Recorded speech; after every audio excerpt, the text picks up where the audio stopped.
Is my hair in there? No.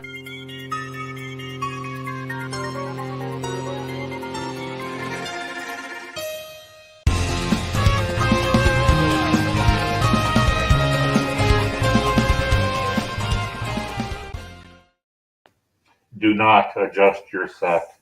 We have taken over. It is, after all, Halloween.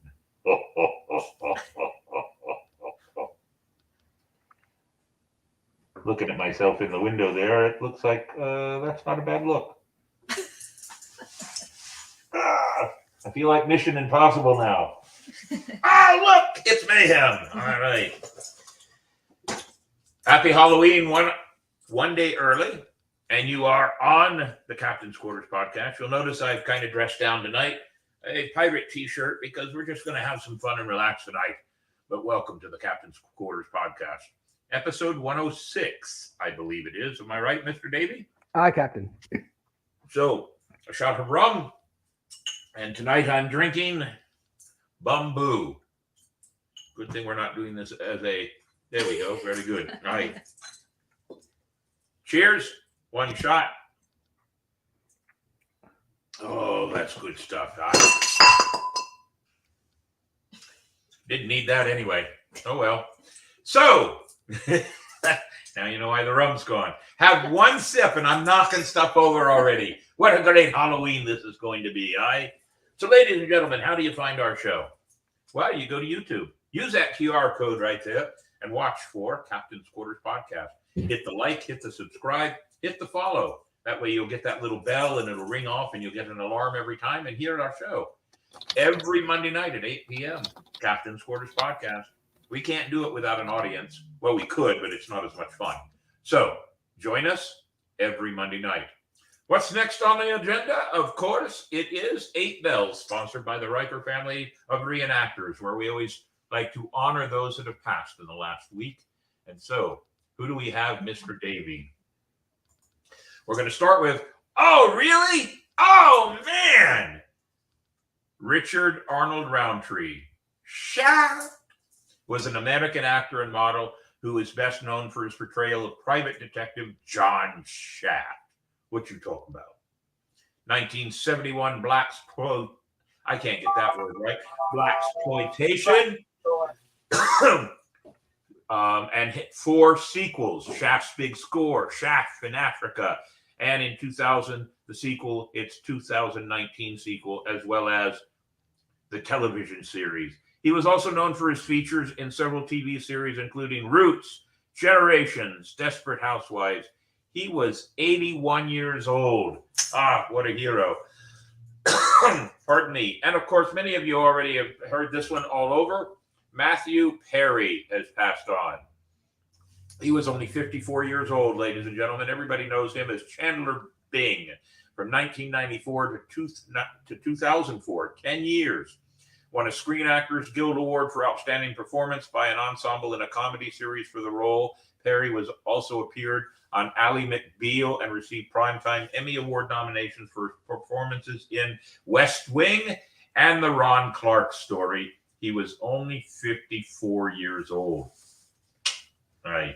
Who else do we have?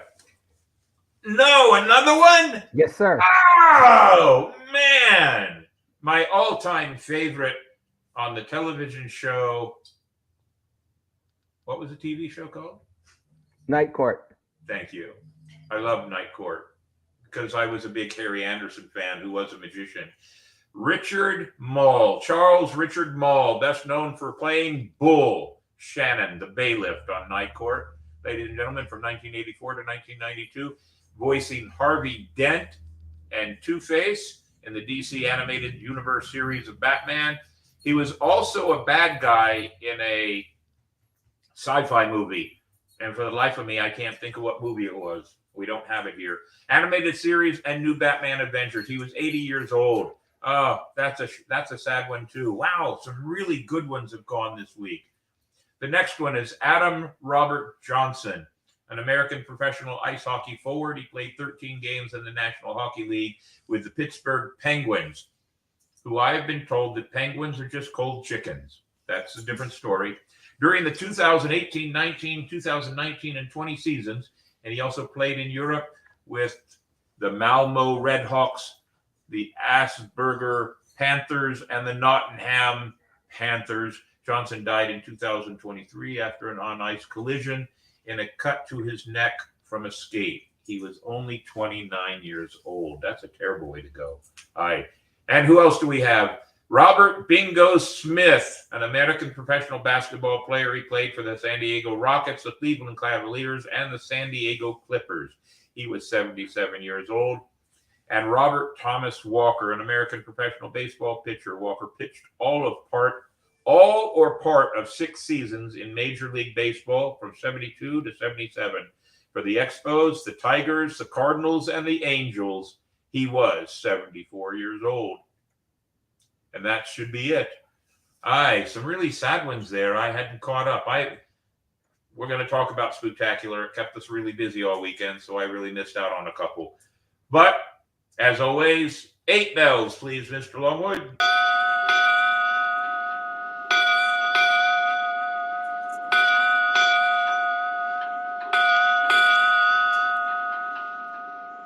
Very good, very good. Now, our next segment, Quote of the Week with Spyglass Travel. Go ahead, show us that. Quote of the Week. Joke of the week. Captain's losing it. Oh, that's right. Captain's losing it. I need another rum. Let's do Joke of the Week first. Joke of the Week. Ahoy, mates. Mini Mayhem here with the Joke of the Week. Sponsored by Marco's Pizza. What did the pirate wear on Halloween? Think about it, and I will give you the answer at the end of the show. All right. What did the pirate wear on Halloween? Isn't that a cute Mini Mayhem? That is. Right. You may notice there's an extra face here. Not mine, hers.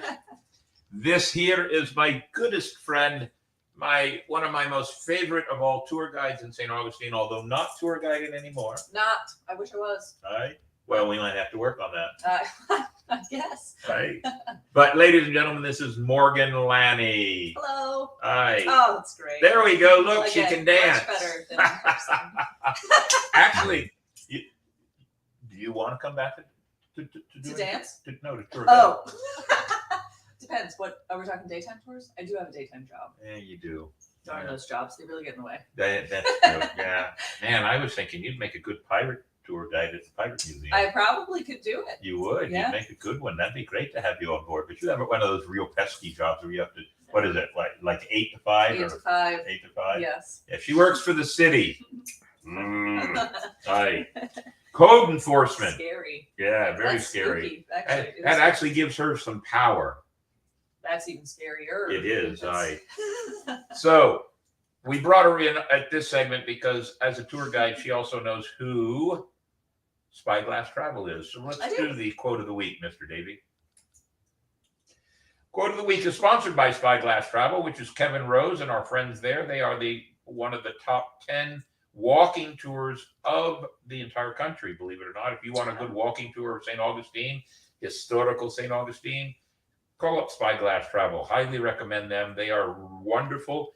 And Ann Colby, who was here a couple of weeks ago, who wrote Wicked St. Augustine, she does some tours for them also and takes you around and shows you where some of the old prostitution houses are. Yeah, very interesting. So our quote is by Albert Einstein this week. Life is like riding a bicycle. To keep your balance, you must keep moving. That makes sense. I like that. That's a good one. Very good, Davey. Great quote. Very good. As always, I forgot to say hello to Mandy, but I know she's looking over there. There she is. Big smile. Hello, Mandy. Mandy is in Utah. For those of you that are new to the show, she is working with us from Utah. What is next? Well, question of the week. And last week, ladies and gentlemen, question of the week was about what your favorite candy was. So this week, though, we are... Sponsored by? What's that? Sponsored by? Well, go ahead. You can tell us who it's sponsored by if you like. Sponsored by our good friends at Ancient City Sirens, Miss Gina and the ladies. Sponsored by... Ah! Those are actually pretty scary. That's pretty scary. All right. All right. What was your favorite Halloween costume as a kid? Last week we talked about your favorite Halloween candy. Mine was candy corn. But favorite Halloween costume. Now, I said that I would show you one of my favorites to kick off, and then we'll look and see if anybody else has popped in a few others. But Mr. Longwood, pop up the one of me as that great Western hero. Ooh, show us. There I am, Wow. the Lone Ranger. Look at the handling of those guns there. That is something. I was about 16 years old. 16 years old, ladies and gentlemen. And there it is. I see something else that just popped on the screen. That's good. So that's one. We'll show a few more in just a little bit. I have one of my son and my daughter when they were only like 3 or 4 years old. So we'll show that in just a bit. So we do want to know what your favorite Halloween costume might have been. Did you have a favorite? Truth be told, from maybe when I was younger, but I mean, I started doing ghost tours when I was 15. So every Halloween, I was just a ghost tour guide. That's true. That was my favorite. And Davey, pop the publicity picture or the poster that Morgan was in. I like that poster. Got the eyes. Yes.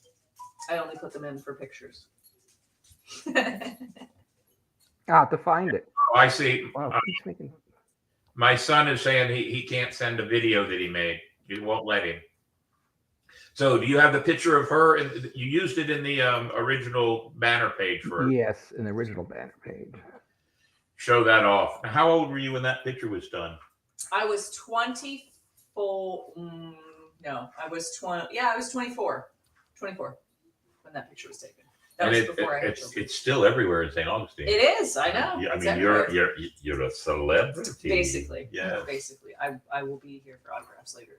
Okay. Hey, if anybody wants an autograph later,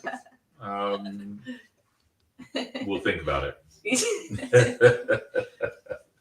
All right. While Davey's trying to find that picture, we were talking earlier, and I was unaware. What was the gentleman's name that was in the poster with you? Charlie. Yes. And he passed on a couple of years ago. He did. Yes, this past year he passed away. I think he knew it was coming. He kind of. I think he was okay with it. You know, it was his time, and he was okay with it. So. Maybe he's still down in St. Augustine doing tours. I bet he is. I bet he's down there. I bet he is. Yeah, He's kind of sent me some signs. One of the reasons I brought Morgan on was because she's done ghost tours, and we'll talk more about it as we get through to the guest time section.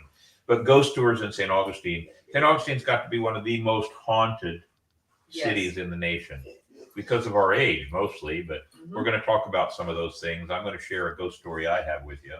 Okay. I'm giving you a heads up now that we're going to make you share some if you've got any. I'll try to rack my brain if I can think of just one. So upon that note, the crew adventures completed. We did Ancient City Kids Day, ladies and gentlemen, on Saturday. It was a fun event. I think it was their 26th year. Ancient City Kids Day was a lot of fun.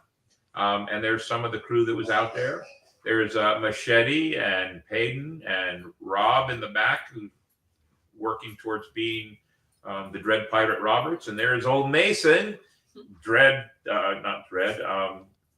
Hellfire Henley.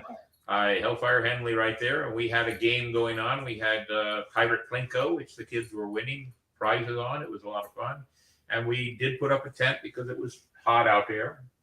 But we were just there to promote Spooktacular, which we're going to talk about in just a minute. Actually, it falls right in. That's it. We're going to talk about Spooktacular now. So Spooktacular was this past weekend. Ladies and gentlemen, we raised enough money to give what we want to give to Alia's Acres, plus a couple of other charities. I'm only going to say this. We raised over $4,000. It's probably going to be a little bit more than that when the dust settles and everything, but the crew really did well. 9 hours of performance time, Friday, Saturday, and Sunday, 3 hours a night. And it was fantastic. The crew did a wonderful job. Davey, do you have that picture of the crew? I didn't send it to you, but I wonder if you found it off of Facebook. I have many pictures. Which one? Yeah, there's one good picture of all the crew. There it is. Oh, that's There, a great ladies and gentlemen, picture. every member of the crew or every member in that picture is part of the St. Augustine Swashbucklers. That's how many people we had on Saturday night to perform and be a part of all the scenes and do everything we needed to do to make that event a wonderful event. We've already made plans for next year, already looked at the dates even, and we've got some extra new things coming in. You'll be quite pleased to hear about that. But there it is. I think we had 41, 42, 43 crew members there working on that. It was a great time. Do you have do you have the drone video? I do have the drone video. Let's see that one and see how that came out. Our good friend Jonathan, who has a drone, he look, there we are all standing around trying to get our picture taken. There's the mermaid scene.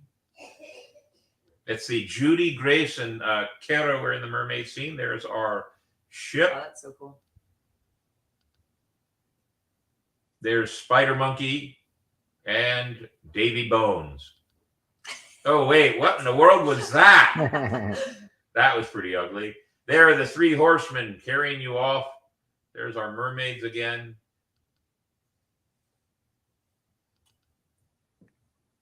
There's the cemetery. This is cool. Yeah, that's probably about where he crashed the drone. Our poor guy glanced a tree and it kind of ended everything. Do we have some other pictures? There's a good, just pop That's those a cool pictures. picture. I'll narrate them. There's the ship, ladies and gentlemen. That's the ship that's always been sitting in the colonial quarter, but we kind of decorated up. Red glowing power beneath, green pulsating lights. And if you look, there's a pirate right in the center. There she is. I see Spider Monkey too. She had me going every time. Every time I thought I was talking to her, it happened to be a skeleton and she'd pop up from somewhere else. It was like a whack-a-mole. It was, but the ship it was just, oh, wow. Sorry, a message just popped in. An old friend of mine sent me a message about a magician who just had a heart attack. It just popped up. I'll have to answer that later. So there's the ship, ladies and gentlemen. It is one of the highlights of the event. We really have fun with it. A few of the skeletons were animated this year. We're going to animate more of them. So there it is, the ship. What else do we have? That's cool. Yeah, the horses. The horse and carriage of the three horsemen coming to take you away. Good picture, too. The mermaid's in the background. That looks really good. All right. Yeah, after dark, the lights really make this event. Oh, there. I guess that's where I belong. I guess so. Wow. Looks like you busted out though. Hey, I'm a magician. I can escape. That's true. And I have escaped. So there you go. Very good. Oh, that's Some people enjoying our event and our band in the back. A skeleton band. Of course. Of course. Yeah. Some of the cemetery stones that you see there. Those stones look good, don't they? They sure do. Yeah. Some mermaids. That's Miss Cece and Miss Grace. Very good. The spider lair. A lot of spiders there. Ooh, I don't like spiders. At all. No, I don't like spiders at all. I love animals, but spiders. Our band. This is Rustier Cutlass. It's my tribute to my good friends Rusty Cutlass out of Orlando. This is Rustier Cutlass.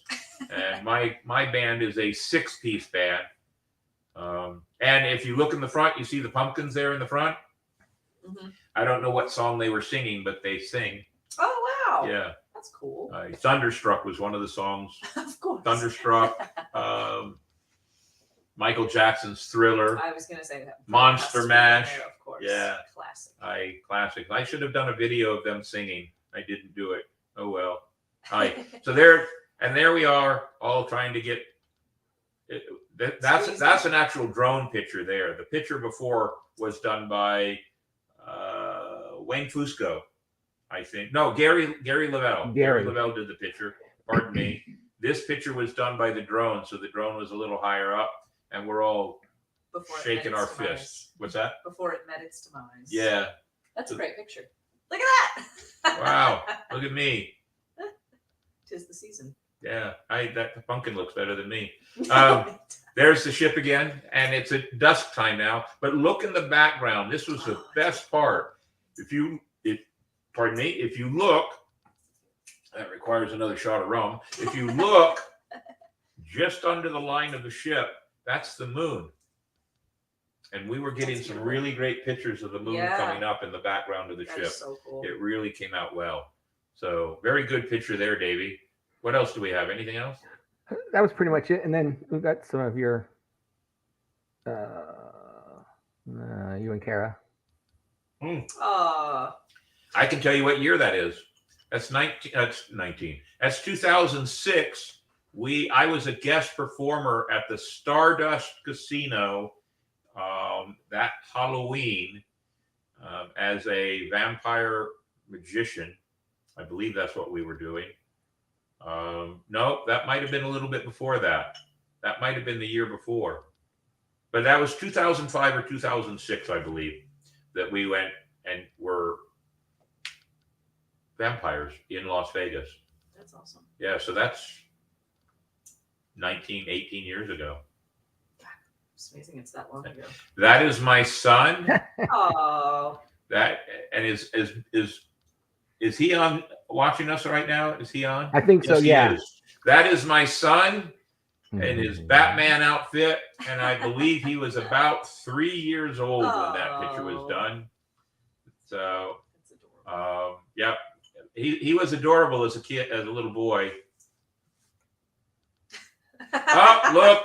Gross. There's Morgan. She's got the eyes. Boy, does she look scary. I do. Oh, man, she looks scary. That's my real personality, honestly. And there's Morgan. What's the arrow for? Are we pointing somebody else out? Mm-hmm. I wasn't. Must have been a picture then. I They guess. still have all of her pictures on, even though she's not part of it. You'd think she was. Yeah, Yeah. you think she I'm was still still part very of it. involved. They're a second family to me. So there's another picture, Davey, of me holding one of my children and the other one standing in front of me. Did you? I sent that to you. Do you have it so you can pop it up real quick? I don't. That's weird. I'll have to find it. Find it for me and pop it up there. I see Captain Smoo is on board tonight. Welcome aboard, Captain Smoo. A rum to you. He is in Quebec, Canada. Wow. Yeah, we have somebody from Michigan watching us, and Quebec, Canada. And Will the historian is my son. I assumed, yes. Yeah, and he's up in North Alabama. Oh, cool. Yeah. So are we the southernmost pirates? We're the southernmost pirates. Yeah. We're the southernmost pirates. Cheers to Captain Smoo. Nice to see you. Hope you're doing well. Also, there it is. I can tell you what year that was. That was, I believe, 1984 or 1985. Probably 85, and my son was G.I. Joe, and my daughter was a little ghost clown, and I was the mad magician. The house we lived in, we turned our garage into a little thing where all the kids could come, and I had to do magic tricks for the kids. Of course. It's trick or treat, right? Yep. Right, trick or treat. So they had to watch a trick to get their treat, That's so and cool. the trick would produce candy for them. You were probably the house that everybody wanted to go to. Probably. But that was about 1985, I believe. So, son, if you don't have those pictures, I'll make sure we get them to you. I don't know if you have those in your collection or not. So that was spooktacular, ladies and gentlemen, and that's us talking about Halloween costumes. We want to hear what your Halloween costumes were. How many of you were actually pirates when you were kids? Interesting point. Let's see.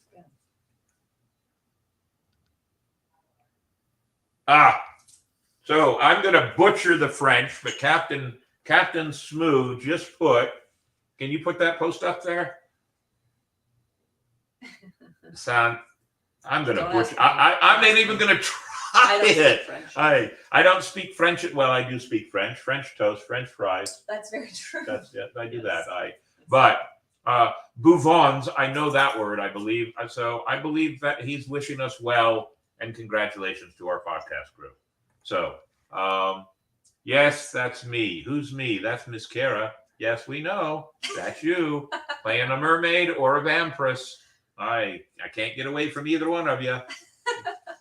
So there you have it. Ladies and gentlemen, Davey, I'm going to throw a curveball at you. The Seawolves still have something coming up. Do you have that poster available? There it is. Very good. Breakfast with Santa on December 2nd, which is a month away at Captain's Barbecue down in the Palm Coast area. Click on that. Take a picture of it. Go down and support our friends, the Seawolf Privateers, with their Breakfast with Santa. It is open to the public.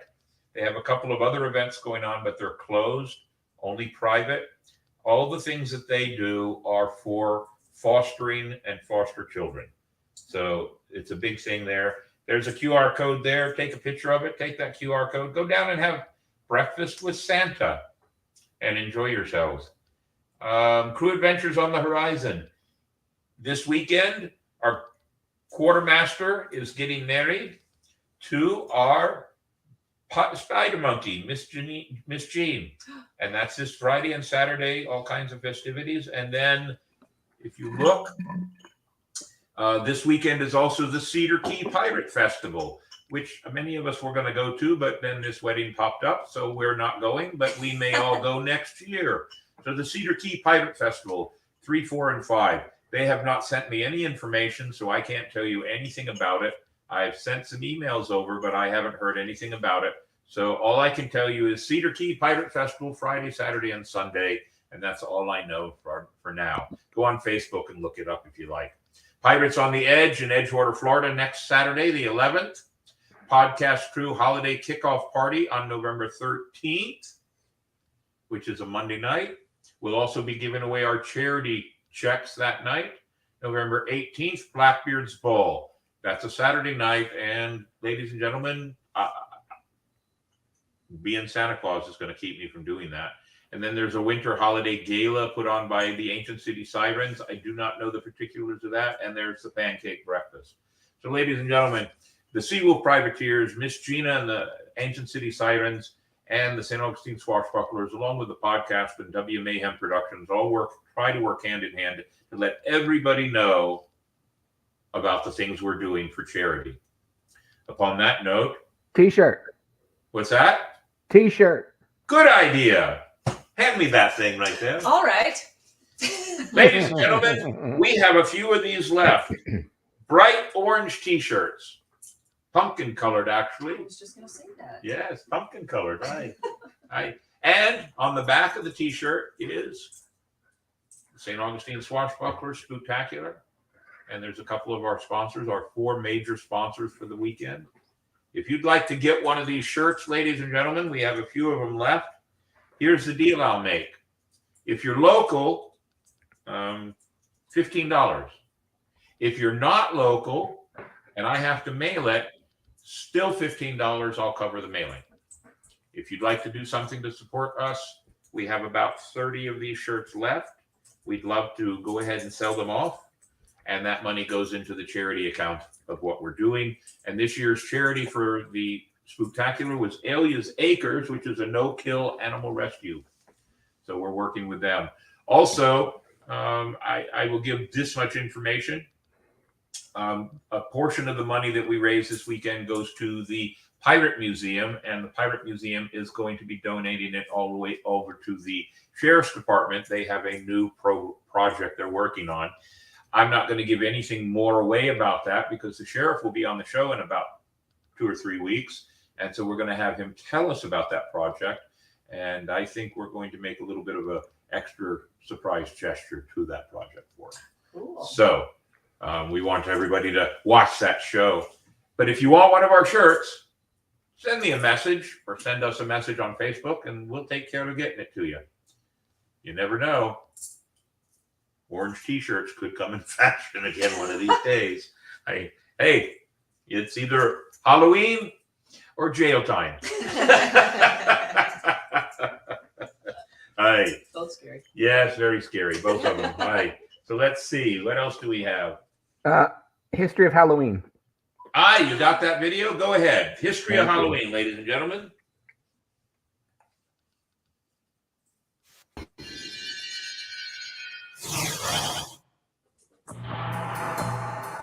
From communion with the dead to pumpkins and pranks, Halloween is a patchwork holiday stitched together with cultural, religious, and occult traditions that span centuries. It all began with the Celts, a people whose culture had spread across Europe more than 2,000 years ago. October 31st was the day they celebrated the end of the harvest season in a festival called Samhain. That night also marked the Celtic New Year and was considered a time between years, a magical time when the ghosts of the dead walked the earth. It was the time when the veil between death and life was supposed to be at its thinnest. On Samhain, the villagers gathered and lit huge bonfires to drive the dead back to the spirit world and keep them away from the living. But as the Catholic Church's influence grew in Europe, it frowned on the pagan rituals like Samhain. In the 7th century, the Vatican began to merge it with a church-sanctioned holiday. So November 1st was designated All Saints' Day to honor martyrs and the deceased faithful. Both of these holidays had to do with the afterlife and about survival after death.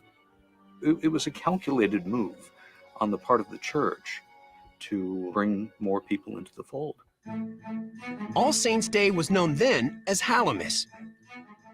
Hallow means holy or saintly, so the translation is roughly Mass of the Saints. The night before, October 31st, was All Hallows' Eve, which gradually morphed into Halloween.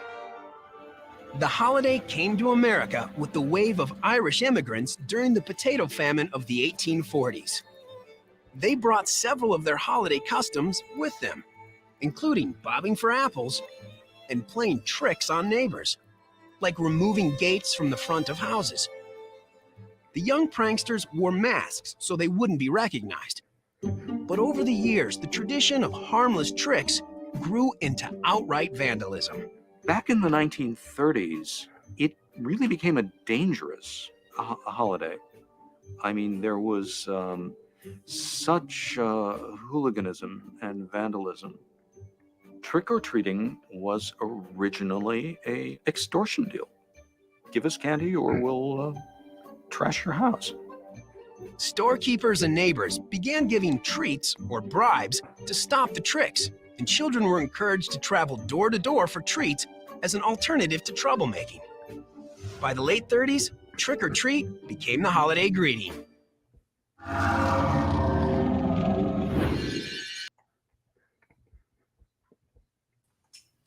Arr! I wear this one so that everybody knows that I do have a brain. Brain. It exists. Guy. Actually, it's not a bad look. I kind of like It's this really one. not, honestly. Yeah, I'm this is into a pretty it. good one. Yep. Maybe I should wear this one a while. Actually, it's pretty bloody hot in here. It's sweating. Your brain's gonna sweat. You know what's really scary? When I put these on, there's a Twilight Zone episode where the 4 family members were made to wear a mask until the stroke of midnight by the grandfather, because they were all selfish people and were waiting for him to die because they wanted him to take his money. And he made them all wear masks to the stroke of midnight, and then he died. And when they took the masks off, their faces had grown into that shape of the mask. Yikes. It's pretty cool. That's just nasty. What's that? The voice said, Oh, that's just nasty. All right. So let's see. Oh, all right. My son has just corrected me. He was not G.I. Joe. He was Rambo from First Blood 2. You know what? And I have to agree. He actually was Rambo. It was either that or Thundercats. That was a big show. My son and I watched Thundercats and Airwolf. That was another show that I liked to watch with my son. It was a great time back then. So let's talk to our guest. As you can see, she's here now. I am here. So you started doing tour guiding when you were 15 years old. I did. What were you thinking? I have no idea. What were they thinking for hiring you? That's even, I don't know. I started when I was in theater. I was in theater in high school, and my theater teacher did ghost tours, and I was complaining like any other teenager probably that I needed a job. And he was like, well, I could put in a good word for you doing ghost tours. Do you think you would like to do that? And I said, yeah, sure. That would sound fun. Well, it took me 4 months every single day I called. I was really just annoying. I think that's how I got the job. I think that's how I got the job. They were like, just give her whatever she wants. And so then I auditioned, and they said it was good. And then I had a couple months of training and did my. Was it always for? It was always for Diane with a ghostly encounter, yes. But at the time, we had partnered with Ghosts and Gravestones. So, but I've always been with Ancient City Tours and a ghostly encounter. And we've kind of moved around, ghost tours, tour guiding, as you know, you get partnerships with people for seasons kind of. And Yes. so we were kind of seasonal with all sorts of people. But I started with Ghosts and Gravestones, and it was a very theatrical 90-minute one-person show, and then it branched off into paranormal investigations, and then we started to do walking tours, and then I started to do history tours, which is where I first met you. I've been doing them forever, but I loved it immediately, and didn't want to stop. So. And then you joined the Navy. I did. Mm-hmm. Yeah.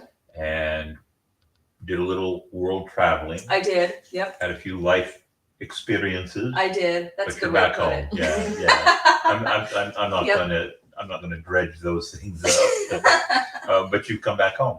I have. And you are a native St. Augustinian. I moved here when I was 3. Okay. So it's all I've ever known. It's always been my home. I went to preschool at the Flagler Memorial Presbyterian Church there, and then I went to college at Flagler.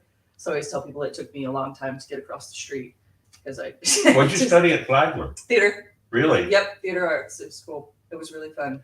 And for those of you that don't know, Davey Longwood's better half is Donna Bogus, who's a retired school teacher here in St. Johns County, and she was your school teacher in elementary school. She was Yeah. my 4th grade teacher. 4th grade teacher. Miss Bogus. Miss Bogus. I remember when I was in 4th grade commenting to myself, like sitting in class, because she was typing something, and I remember thinking, she has got to be the fastest typer I've ever heard. I mean, she was like, and I was just like, mind blown that anyone could type that fast. Wow.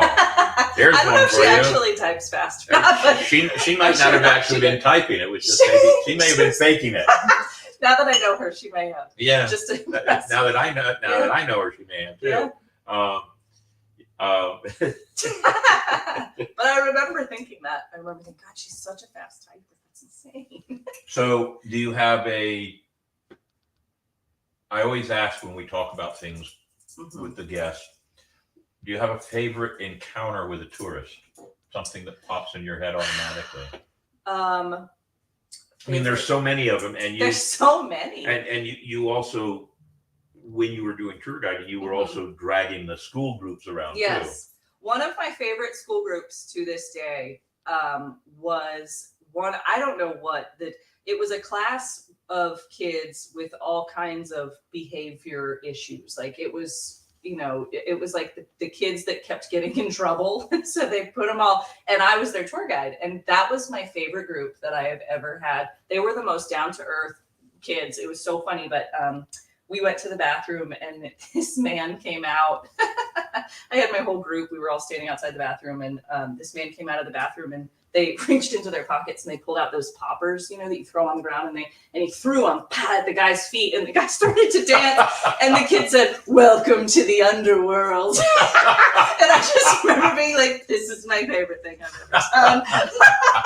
It was the coolest group, man. I didn't want to see them go. We had the best time, but really, to get to know the kids and to get to know the teachers. Because as a school group leader, you lead them to every one of their other tours. So you have them from start of the morning to the end of the day. Right. And I only have them when you bring them to me at the Pirate Museum, and after 45 to 55 minutes, I'm ready for them to go. They're not as bad as they're not. I mean, sometimes they are. Well, I'm lucky though that the character of Captain Mayhem doesn't have to do a lot of discipline. I just exude discipline. Right. Yeah. Because some of the kids are kind of it's scared. intimidating. Yeah. I'm intimidated. Yeah. I'm like, get on the line. What are you doing? So, I mean, I've had some I've been going back through, because I started working with the Pirate Museum when they first opened. Hmm. So that's now almost 12 years. Yeah, which is insane. And I've done we're trying to get some numbers, somewhere around 9,500 tours. Yeah. That's a lot of. Yeah. Let's not try to tours. count people, right? Oh yeah. I mean, if you were to equate it out to, and that's just the documented tours I've done in the Pirate Museum. Right, That's right. not extra tours I've done or tours going around. Right. And same for you. Oh my God. I mean, I can't because you would do more than one ghost tour a night, right? Oh yeah. Yeah. I was always up for, now that I have children, it's more difficult, obviously, because childcare is hard to come by these days. But yeah, I would always, if anyone ever wanted, I was always up for a double or a triple or anything you could throw at me. I was always down for it. So, you know what? I just had this thought. Let's see, Nightingale in Florida. Got my first experience as a tour guide this weekend doing Spooktacular. Any tips to be a better tour guide? me? Let me explain what we did first, and then you'll know. Yes. So last year when we did Spooktacular, we just let the people come through and wander on their own. Scary. This year, we knew we were going to have more people, so we wanted to have more control. So we would form a group of people coming in. They pay their tickets, and we put them with a tour guide and take them through the whole thing. Right. It worked out very well, Mm-hmm. and many of my crew did very, very well as tour guides. Right. And they had fun, so they were involved too. So that's what they were doing. So there's where you can start with your advice. My very first thing I would always give advice is to get to know your group, and listen actually to what they have to say, because those are the things, with comedy. I'm a very comedic tour guide, I would say. If I can make you laugh, then I'm like weaseling my way in. Right. Well, that's the best way. So I would always say get to know them and listen to what they have to say, because you can bring it back up later in a joke. And if you put someone personally into your tour, then it's, then you've sold it to them. So Nightingale, does that answer a question for you, or does that make sense to you? You can respond if you want. As we're talking about this, I just had a thought too, just before that question came up, and I want to say something, because I don't see our good friend Jim in the gallery tonight, and you just told me that he may be in the hospital. He is in the hospital, last I heard. Yep. So we're so if he doesn't catch the show later, because everybody can catch the show anytime after it can.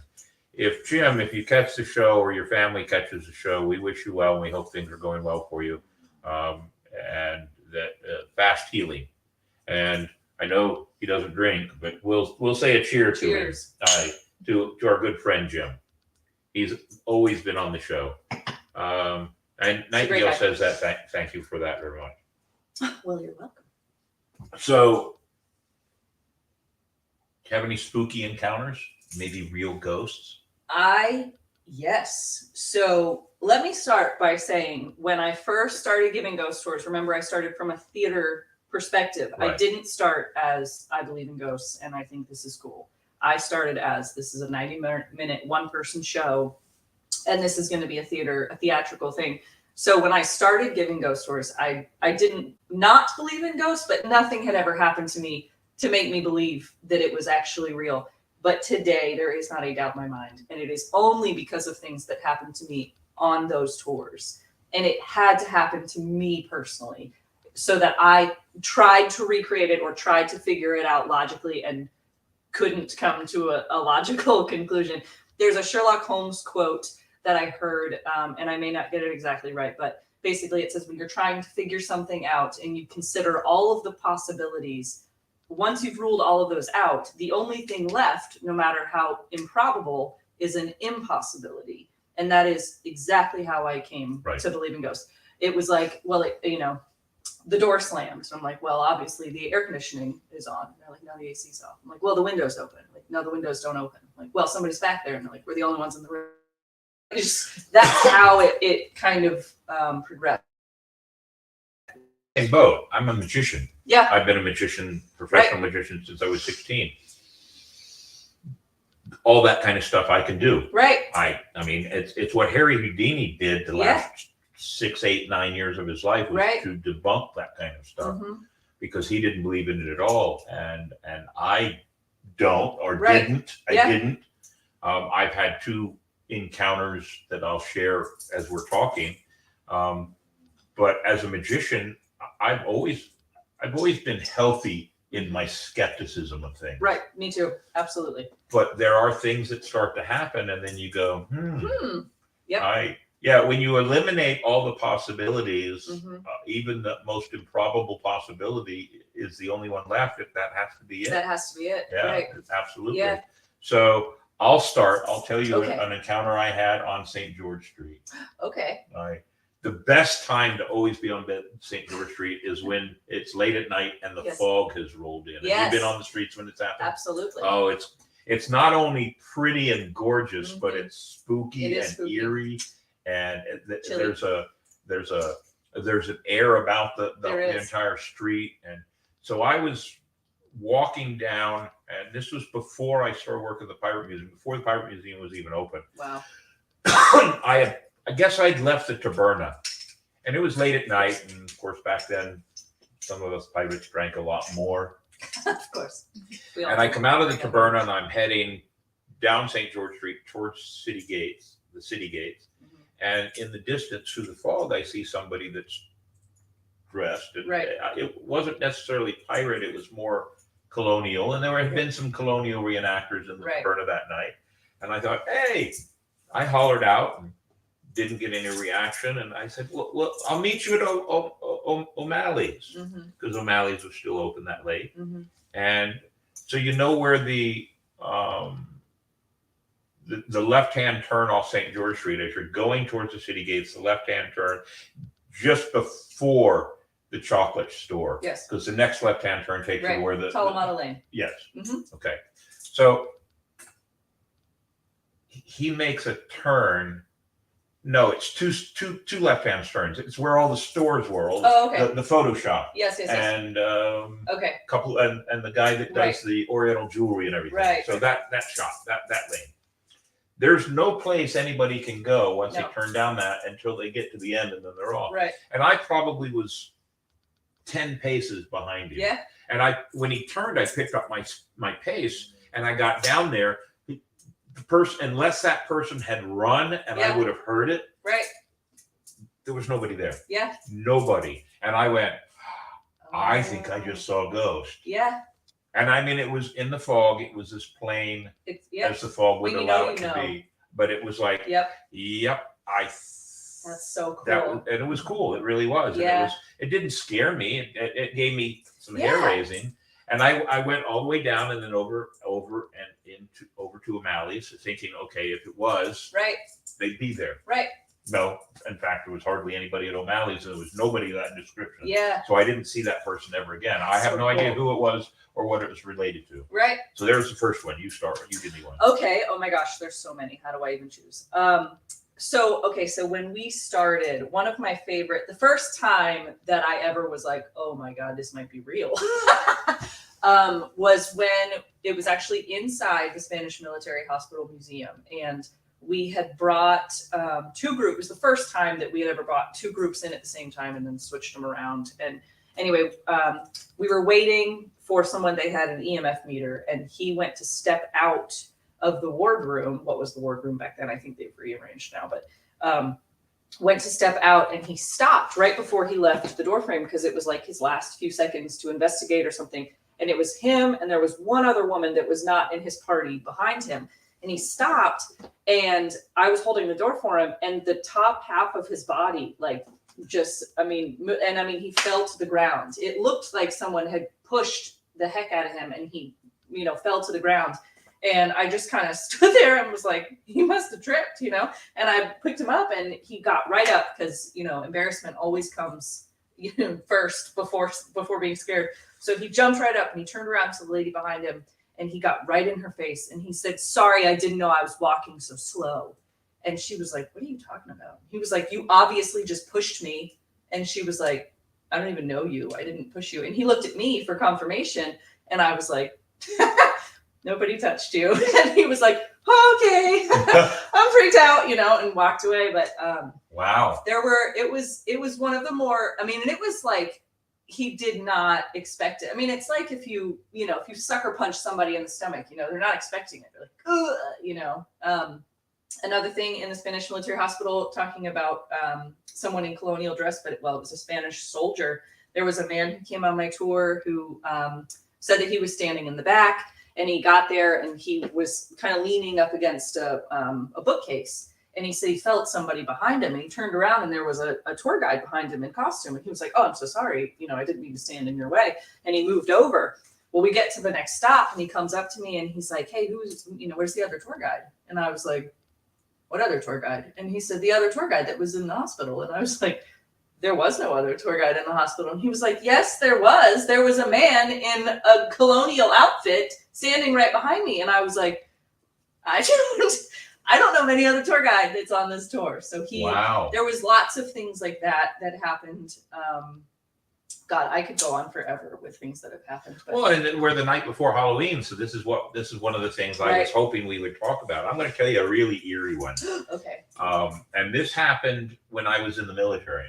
Oh, okay. I was stationed in Korea in 1989, and I, because of my rank, I had a 2-room suite. I had a bedroom, and then I had a bedroom, and I had an entertainment room, as I call it. But late one night, and it was in the summertime, and I was sleeping. And if you've ever been to Korea, you've never been to Korea, No. right? Korea in the summer is hot, Mm-hmm. and the barracks they still would get hot. Right. And I woke up breathing cold air. It was cold in my room. It was cold, and I could see my breath. And as I sat up and I could see my breath, at the foot of my bed was a priest and 2 nuns. And I mean, they were as plain as me looking at you right now, that plain. And I'm like, Is this an intervention? yeah, a priest and 2 nuns in my room, and it was cold. And I stared at them for I don't know how many minutes, and then they faded out. And I went, well, that was strange. And so the very next day I was troubled by it, only because I just wanted to know what was going on. Mm-hmm. And I went to the chaplain on base and told him my experience, and he stood up from his desk and went to a bookcase, and he pulled a book out. And when he opened the book, and he goes, "Was that them?" And I went, "Yeah, that was them." He said that priest and those 2 nuns, during an episode of Korean history where the Christians that were there to try to spread Christianity to the Christians, they had been executed on that hill where that barracks was. And they were that was them. Oh my God. And it was like, okay. That's what you get for your 2-bedroom suite. Yeah, that's it. So it was a very eerie, but it was in the summertime, and the first thing that struck me was it was cold in my room. Yes. It was very cold, and they didn't speak, they didn't do anything. I was too scared to say anything. Right. I was not scared, maybe, but I didn't jump up and go like, "Get out of my room," kind of a thing. But it was really very strange. And then to have the chaplain show me a picture of. And it was the priest and the 2 nuns in the exact same position as they were sitting. Yeah, it was that picture. It was weird. That is crazy. Yeah, when things like that happen, then you start to think, yeah. Yes. Yeah. I used to tell people all the time, the time that I've spent doing ghost tours, it not only made me question my belief in the paranormal, right? But also it made me question what I know about the afterlife. Really, reincarnation is something that has come up several times. And I mean, as you know, people of all walks of life come on your tours, and some people you meet them and you're like, they're so interesting, that's so great, they're knowledgeable, and other people you're like, these people are crazy. Crazier than me, which says something. And so lots of people came up to me and they would always, say several, I would say probably 10 or so. They came up and say, "Oh, I'm a medium." I'm like, "Oh, that's really cool." You say whatever your tour guide says, which is? In my case, Yes. If they said they were say, "Hi, I'm a medium," I'd say, "Well, that's wonderful. Tell me more." No, you say, "I'm a small." A damn joke. God. Oh. Anyway, so I well, said, I would yes. never be a small. I'm an extra large. You say a different size. So anyway, they say I'm a medium, and basically it means that they're the medium. They're the thing in between the living and the dead. They can speak to the dead. And so anyway, this lady came up to me and she said, "I want you to know that you're a very old soul." And I was like, that's really cool. I've kind of always felt that way myself, And he said, I've always had like a connection with things that are very old and antique and, from the 1800s or so. And so we just kind of had this little conversation about it, and then she left. The next tour I went on, it was probably 3 or 4 days later. This lady comes up to me with her daughter, who I'd say is, I don't know, maybe 12 or 13. And her daughter says, "Morgan, I have to tell you something really weird." And I was like, hit me with it, right? Throw it at me. And she's like, I came on your school tour, and you were my tour guide for when I was in 4th grade. And I said, "That's not weird at all." I said, "That happens all the time. I've been doing tours for a long time, and people come back to St. Augustine." And she was like, no, that's not the weird part. And I said, "Well, what's the weird part?" And she said, "The weird part is I see you in my dreams." And I was like, all right, that's a little weird. And she said, no, like you're always in the background. She said, "I always see you walking around, and you're wearing like a long," she called it an old timey dress. And she said, "I had a high collar and long sleeves." And she said, "I just always see you." Isn't that your picture? That almost, yes. So that's exactly where my mind went, right? My mind was very quick to dismiss it. And I thought to myself, I'm the person on the sign. She describes almost exactly what I'm wearing. She must have seen it when she was in 4th grade. And then it sticks in her And head. then it sticks in her brain, right? That was literally exactly what I thought. I was like, oh, but that's really cool, And the next time I did a ghost tour was 2 or 3 days later. And I wasn't even supposed to be at that ghost tour. I lived the closest to downtown. And so they called me and said, "Hey, so-and-so called out. We need you to come in." So I rushed in. This lady comes up to me after the tour. She said, "Hey, I just wanted you to know that I'm a medium." And I was like, "Oh, that's really cool." She said, "I wanted you to know that you're a very old soul."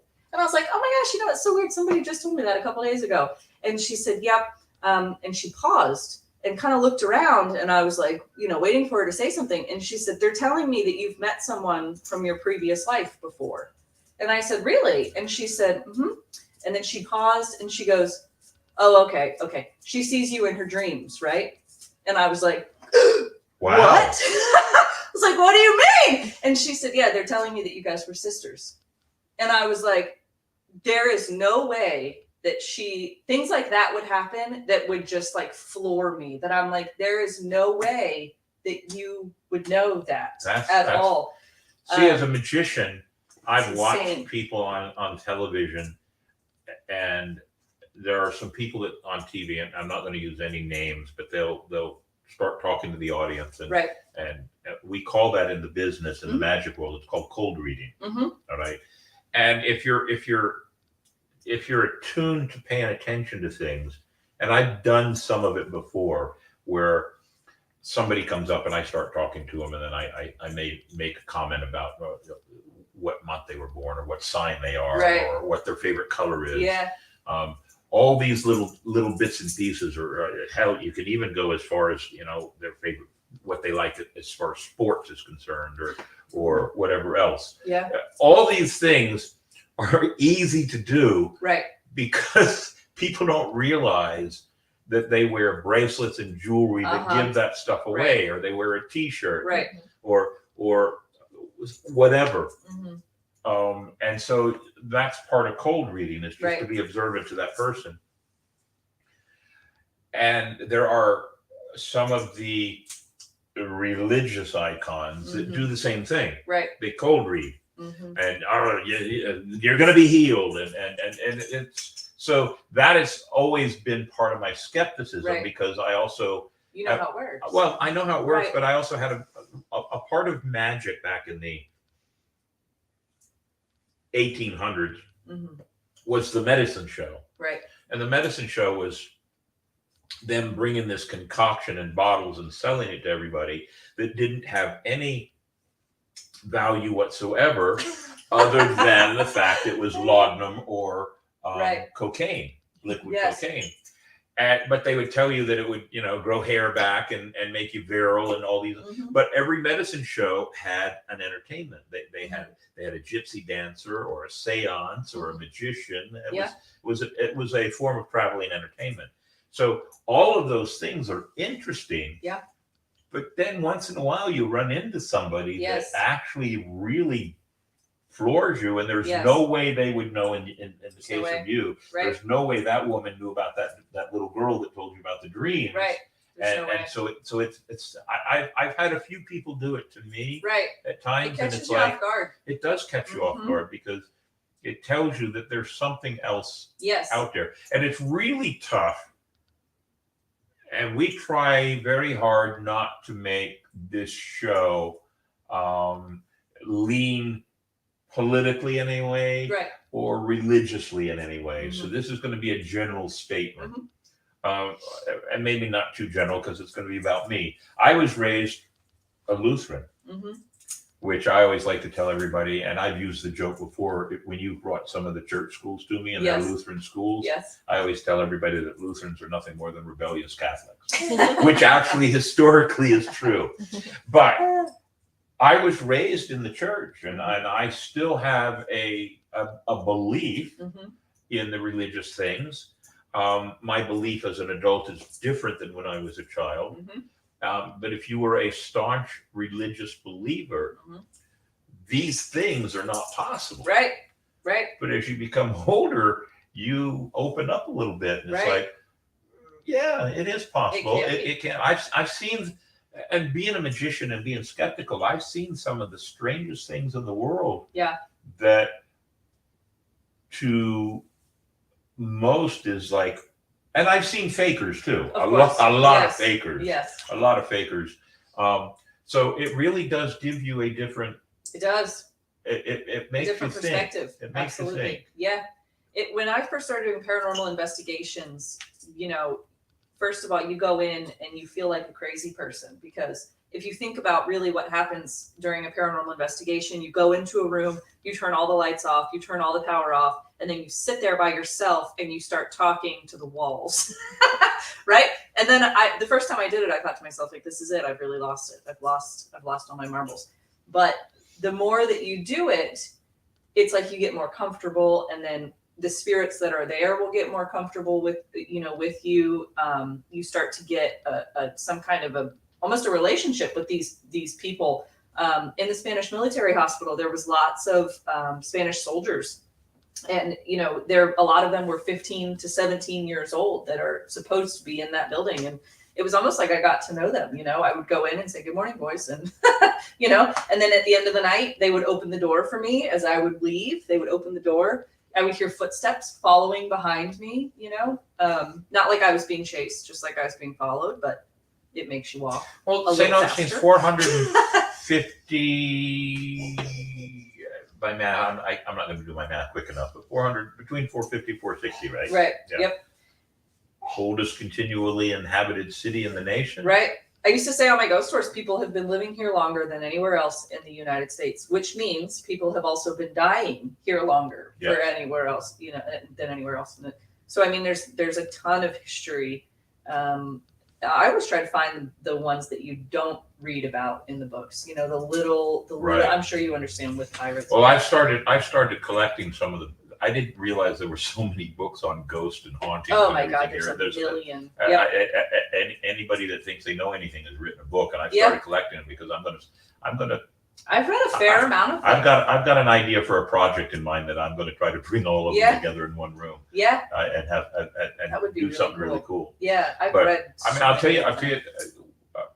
this happened to me when I was in Japan. So this was 1977. Mhm.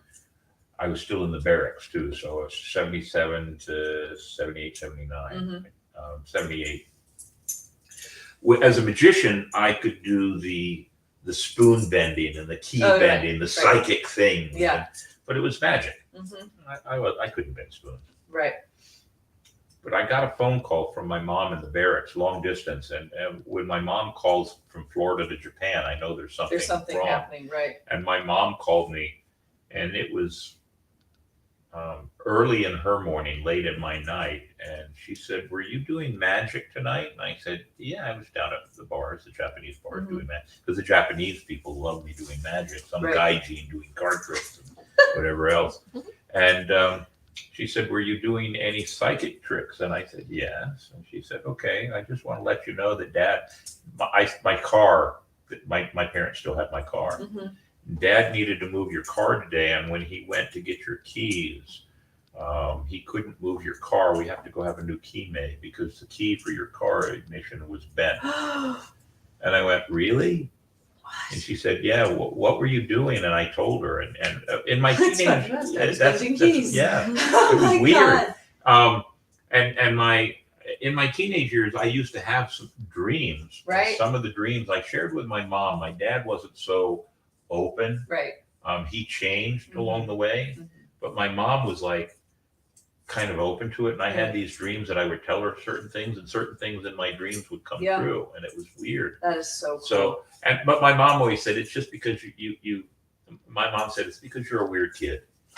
That's what my mom would say. I was a weird kid because I was interested in magic and spirits and vampires and werewolves and UFOs and all those things. And my dad really, he really was,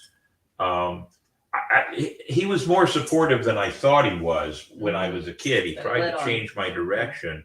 And so I'll share this. This has nothing to do with it, but because my dad passed away last year, and I do not want anybody to think I'm bad-mouthing my father in any way, shape, or form. But my dad was always very strict and strong, and how do I say it? I always got the impression that he thought me doing all this magic was silly, and he would bust me on every trick, and he knew what I was doing. And most of the time it was probably because I sucked. But he would bust me on it, everything. Right. And it was, I always thought my dad just delights in making me feel bad. Yeah. When I was in Vegas and my name went up on lights in one of the casinos, and Bill McRae, magician for the show. Yeah. I took a picture of it and sent it home. And I didn't know until many, many years later that my dad had that picture in his wallet. He bragged to everybody about it. Yeah. So my dad was a hard ass because he wanted to make you better. That's it. That's exactly what dads are supposed to do. That's exactly what they're supposed to do. And he did that. And it was like, yeah. So, but the key bending, my mom thought it was weird and had to call me to in my barracks and get a hold of me and talk to me. And that is wild. It was very wild. So these things do happen. They do. They do happen. Shockingly do. They do. As a skeptic, I can tell you they absolutely happen, which is insane. The worst part about it, though, is trying to explain it to other people. No. To me, that's not the worst part about it. Here's the worst part about it. This might get me in trouble with people here in St. Augustine. Why not? We have way too many ghost tours in St. Augustine. Absolutely, we do. Yeah, there's 34 companies. I think at least 34. Yeah, might be closer to 40. It might be more now. We have way too many, and here's why. Because when ghost tours really started picking up in St. Augustine, then everybody wanted to ghost tour. Right. And I've listened to some of the ghost tour guides, and some of them stretch the truth. I was going to say embellish, but here's my point, because I'm not trying to badmouth any tour guide in St. Augustine. Right. I think the world of all the tour guides, but I have the same as a magician. Right. I have this opinion that when somebody finds out, the people like talking to the dead, then all of a sudden 42 million people jump out and go, I can talk to the dead. Right. And they start faking people out. They start scamming people. Right. They start embellishing the stories. Yeah. They start playing it up bigger than it really is. Absolutely. And so they basically take advantage of the public. Right. I think now I'm not saying any tour in St. Augustine is doing that. Yeah. But I'm saying that because Matthew, who's the curator of the Pirate Museum, you know Matt. Yeah. He's done some checking. We have at least a ghost or two in the museum. Now, I was skeptical of that. Why would we have a ghost in the museum? But he's done some research and done some other things, and he's brought some ghost hunters in, and there's something going on in the museum. Right. And they explained it to me this way, and this is how I'm okay with it. Okay is the wrong word. This is how I agree that it's probably true. Okay. ghosts don't necessarily attach themselves to a property. They attach themselves to an object. And Right. we have objects from Have all over the world, plenty of objects. 850 artifacts that a ghost might have attached themselves to. Right. So yes, that explanation makes lots of sense to me. Yeah. I believe that. And I've heard noises in the Pirate Museum. Yeah, And I believe it. Absolutely. and I don't want to speak too far out of turn, but Matt has actually told me, I haven't heard it yet, I haven't listened to it, but he's told me they've got a recording of a voice in the Pirate Museum. There's nobody in Really? there yet. Yeah. Yeah. We've But heard voices. but here's the other one. And this is going to be a cheap plug for my spooktacular, but we have one Shameless plug. shameless plug. We have one tombstone in the cemetery that is Mhm. dedicated to the Spanish the Spanish militia, Okay. the story of the exploding cannon, Yes. Yes. and the 6 or 7 or 8, they all were Yes. obliterated by the cannon. Yes. But the only one that we know is the one name, and we built a tombstone for our cemetery wow. for that. And so Cool. Leon and Steve, who are both members of my crew but reenactors, Mhm. that's one of the stories they tell to the people when they come to our cemetery in the Oh, spectacular. cool. They tell a historical story. Yeah. But I've had people tell me that on the outskirts of the fort, between the Mhm. fort and the water, Uh-huh. there they have heard Mhm. Spanish swear words. They have heard Yeah. Spanish voices, Uh-huh. and so many of the people that have told me they believe it is this guy. Really? Yes. That's really interesting. Yes. I knew about. It does not surprise me that he would haunt that place. Talking about attaching themselves to objects. Correct Coconut. me if I'm wrong. But the only canon that is original or native, I should say, to the Castillo is the one that exploded. Yes. So it's still there, you know. So I mean, there's several things that could be holding them there, you know. Thank you very much. But yeah, that's really cool. That's really awesome. So we when we do spectacular, we try to put some real things in there. Of some fun course. things. Yeah. And so we do that. We have a tombstone to him and the 5, I think it was a 6-man crew, him and 5 others. Uh-huh. Yeah, him and 5 others. And when the cannon exploded, he was the only one that anybody knew his name. The other Right. 5 guys were obliterated. They Wow. couldn't even identify who they Wow. were. So I've had ghost tour people tell me Uh-huh. that they've heard these voices, Right. Spanish swear words Yeah. and Spanish voices I talking to people. completely- In fact, I Yeah. had somebody, it may have been Jan, you know Jan. Yeah. Jan Rapp. And, Yes. and I would believe anything Jan would tell me. Yeah. I believe it was Jan that told me that she was there and the voice actually told her to go away, Yes. get out or go away. Right.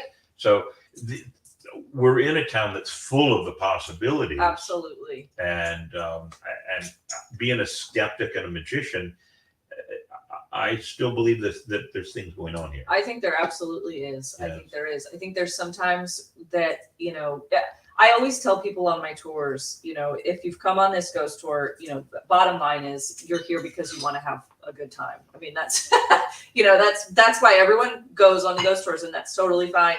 I always say you don't have to be a believer. If you believe, that's great. If you don't, that's great. That's not what this tour is about. But I usually start off with a personal story, and I'll share it just because it kind of bridges the gap between believing and not. But when I was 10 years old, my grandfather died, and he died of cancer, and we all knew it was coming. And when he died, we had my whole family. There was 19 of us that were in the room with him when he passed away, and I was only 10. I didn't know the gravity or the magnitude of what was going on, and so I was like, "Well, I have to go to the bathroom," right? So I walk away. And I go to the bathroom and I'm washing my hands. And as I'm washing my hands, I felt this surge of energy come through me that was from the tips of my toes to the top of my head. I have never felt it before. I have never felt it since. And it was like it was like goosebumps almost through my whole body all at once. And I immediately knew that my grandfather had died. I don't know how I knew it, but I just remember thinking, we called him Poppy. I remember thinking, he's gone. I know he's gone. And I went back into the room, and sure enough, he had passed away while I was in the bathroom. I truthfully believe that was his soul coming to say goodbye to me. I was the only person in our entire family that was not in the room with him. And I think that was him coming to say goodbye. So when I tell this story to my ghost tour people, you know, the people that come on my tours, I'm like, what I'm trying to say here is, if I can believe that that is his soul coming to say goodbye to me, and everyone's like, absolutely, that was him, right?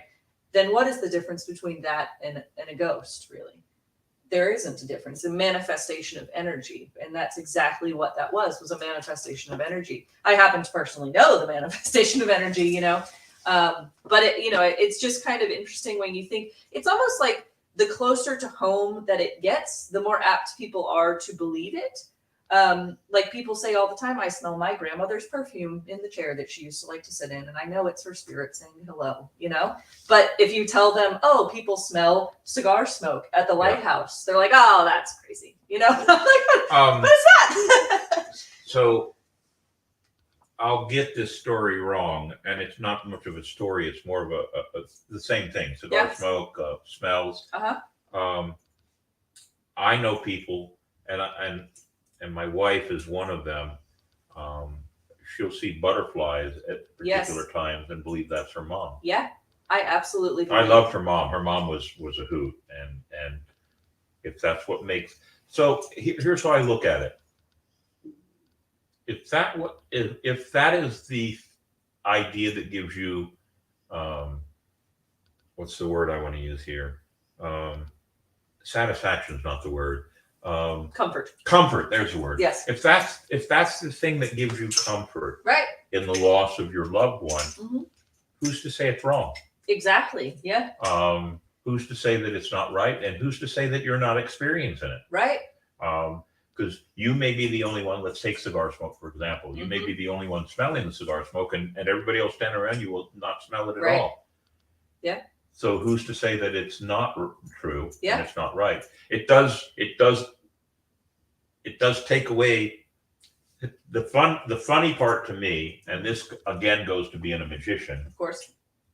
The funny part to me is that as a child, and we believe in what we believe in, is on the religious side, that you die, you go. Right.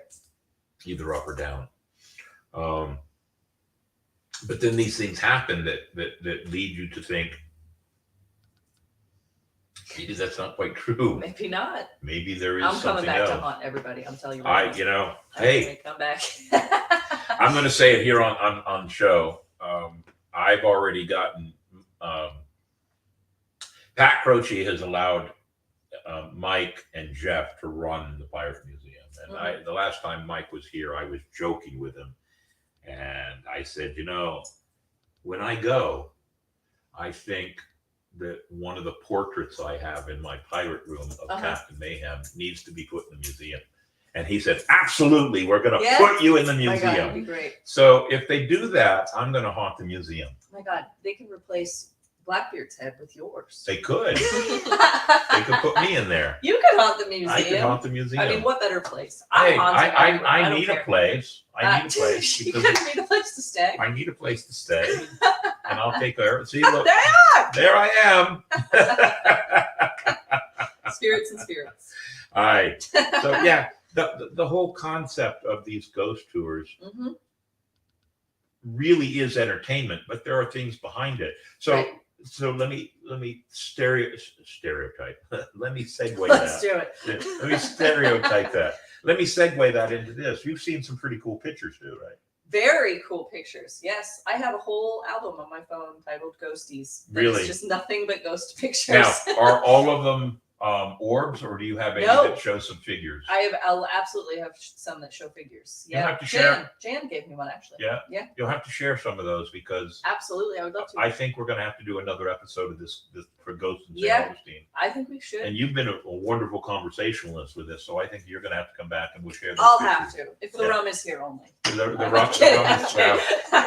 Hey, the audience can't see it, but look at my rum can. Is there rum? I was impressed. Yes, there's rum there. So need a cover to get in here. And that's one of the fun parts about doing the show is that when we have, because I'm looking and it's 20 after 9. We've gone an hour and 20 minutes. When we have a guest and we have a good conversation, the show goes. So, Captain, the museum doesn't have rum. Pick another place on St. George Street. Does doesn't mean I can't get spirits with me. That's right. Yes. So, That's funny. but that's the fun part of this. It's one of the reasons why I like doing the podcast. Yeah. Because we've had some wonderful conversations with sword fighters and other actors and tour guides and ghosts and I've tried to get Jim to come on the show and he won't come on the show. Oh, He's a good one. full He of helped. stories. He is a walking storybook. Yes. We had many nights where we would be after tours and we would sit around and talk for like hours after the tour. You know, he's a very good. He's one of those people. He's like you. He could say anything at all and you would want to listen to it because he just makes it interesting. You know, it doesn't matter what it is, anything at all. And you'd be like, oh, he could tell you his grocery list. And you'd be like, that is so interesting. Is it fresh? You know? There is it comes into my head and I can't think of where it came from, but there was somebody, a famous director, I think, that said the difference between a good actor and a bad actor is the good actor could take and read from the phone book and everybody would be entertained. Yes. And I don't know the entire, I remember Right. that story. I don't know the entire everything around that. But Right. And that's in my defense, I have always been an improv actor. Right. Improv. And you see it when I play with the kids. Of course. Yeah. And have fun with the kids and you know, or I'll go through one of my favorite ones that happens if I start sneezing and because I'll sneeze and all my crew knows. Don't say God bless you until I'm done because I normally So you never know how many are coming. I'm normally a 9 to 11 sneeze person. Yeah. A dozen sneezes. Yeah, almost. a dozen sneezes. That is insane. So when that happens and I got a kid crew, I always stop and wow, got to take my pills. I'm allergic to children. And the kids all go, oh! That's gross. But you bring them into the fun. Of course, exactly. Which is what I was saying. You have to bring them in. That's right. Yeah. Absolutely. Davey, Yes. have we made you guys go to sleep? Not me. We've been having a great time. It's been a great conversation. I would have Mandy, unmute yourself. Yes. So what do you think? Good conversation? Yeah. It's a lot of fun. I love playing with all that stuff. Two of my girls are actually doing haunted experience podcasts specifically to real estate related. So people that have bought haunted houses or ran from them. And some of the crazy stories that they're getting is insane. Yeah, Mandy's a real estate agent out in Utah, Cool. and she's in Utah now, and she's So cool. so that's actually pretty cool. I didn't even give that any thought, but that you probably have houses out there that. Now, let me ask you this, because some states. So we're going to bring you into the conversation now, and it's just a curiosity question. If there was a horrific something that happened in a house, are you required to let the potential new buyer know about that? Not in Utah. Really? There are some states you have to let people know. Yeah. I think Florida is one of those states because we have so many old people that die here.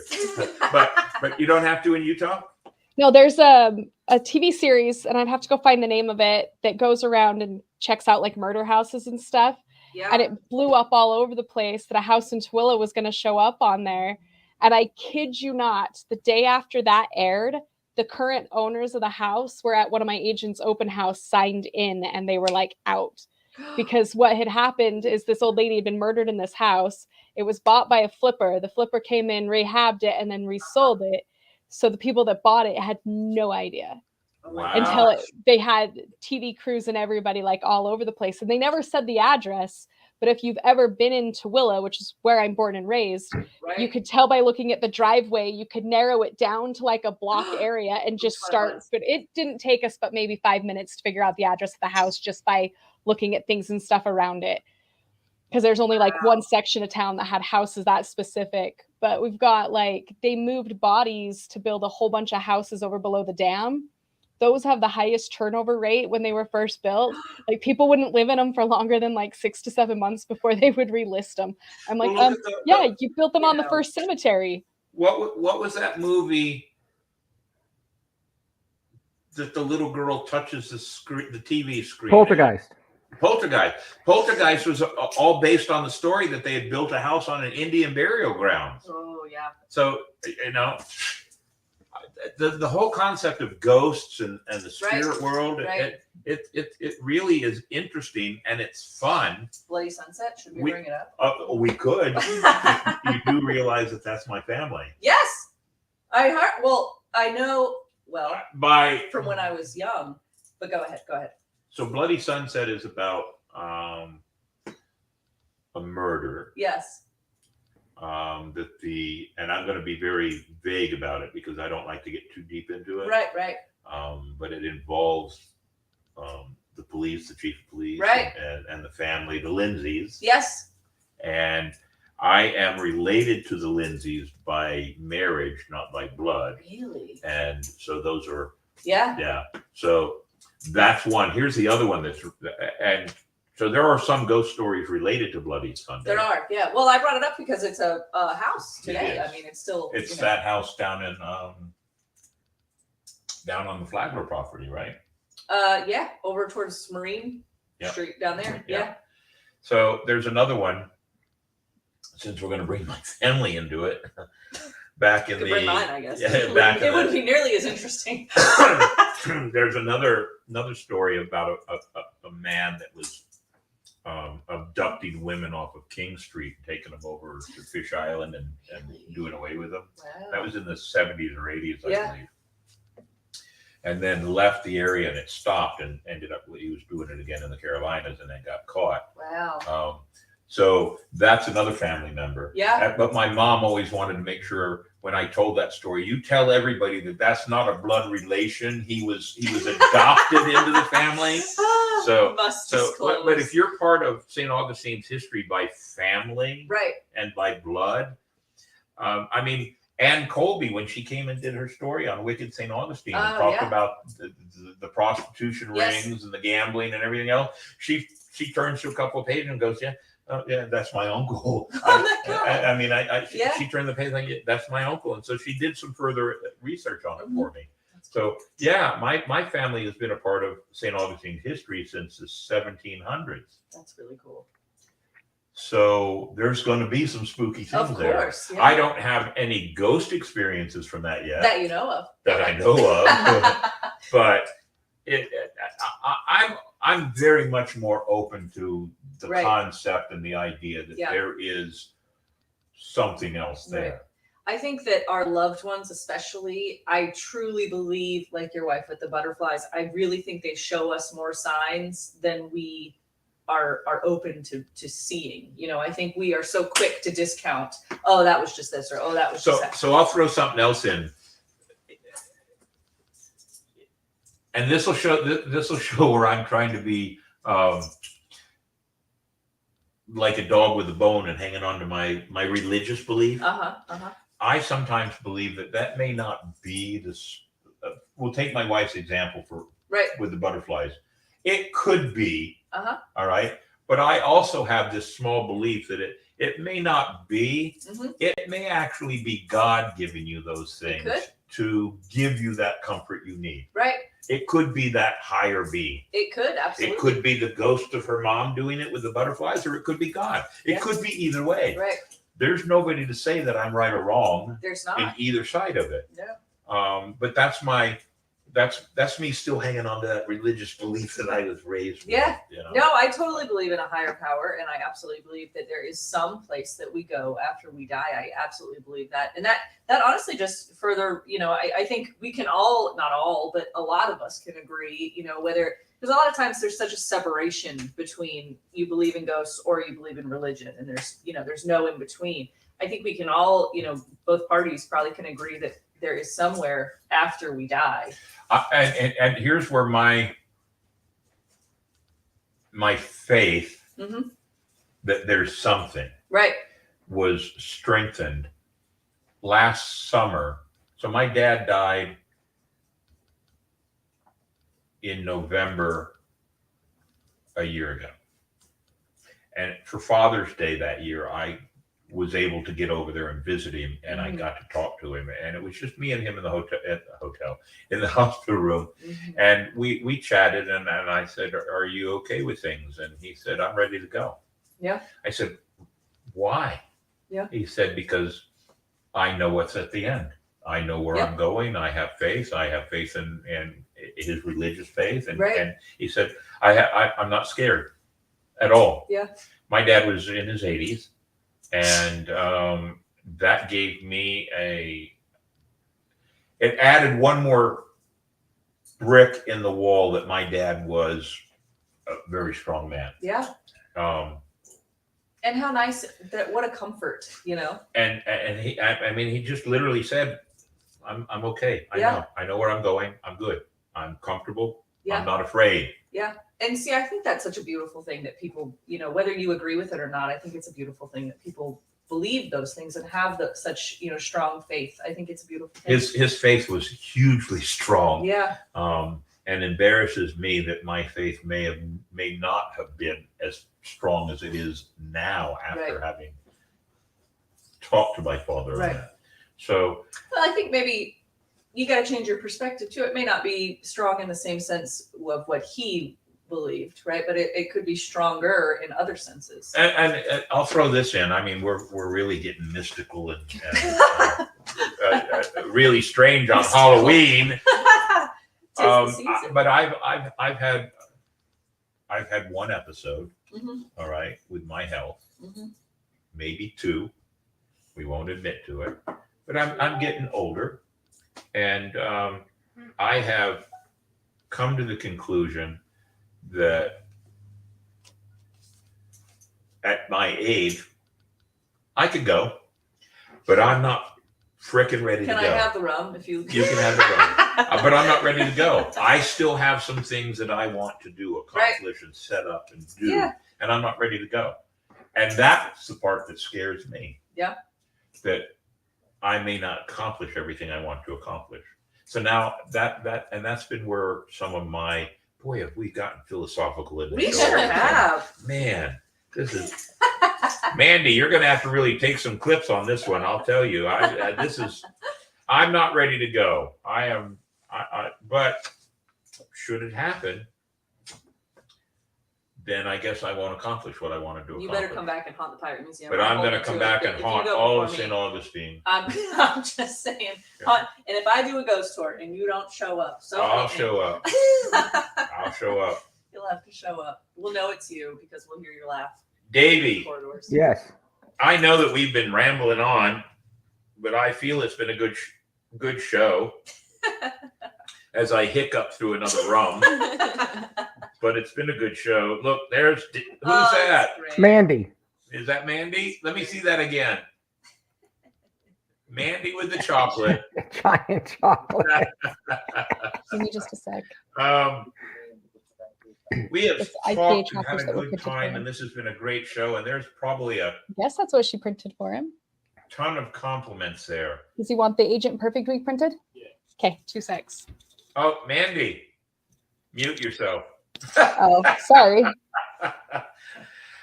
There's probably a ton of good comments there. So, Davey, why don't we do this? We're going to skip mail call, but it is time for This Week in Nautical History. Okay. Welcome to This Week in Nautical History, sponsored by our friends of Florida Water Tours. Experience the Intercoastal Waterway at its finest, featuring picture-perfect attractions. We begin this week in nautical history in the year 1493. Christopher Columbus first sights land on his second voyage, the island of Dominica and the Windward Islands. 1579, Francis Drake arrives at Ternate in the East Indies and makes a trade treaty with the Sultan of Ternate, buys a cargo of clove. In 1772, Captain James Cook arrives with the ship HMS Resolution in Cape Town, South Africa. 1839, First Opium War. 2 British frigates engage several Chinese junks. 1856, a British fleet bombards Canton. 1861, Battle of Port Royal, fought in Port Royal Sound, South Carolina begins. Union victory in the U.S. Civil War. 1920, American fishing schooner Esperanto defeats Canadian yacht Delawana in the first international fishing schooner championship races off of Halifax, Nova Scotia.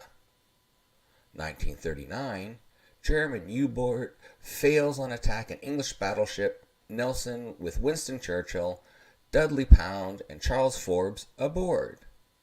And finally, in 1941, Japanese naval staff officers Suzuki and Majima arrive at Pearl Harbor.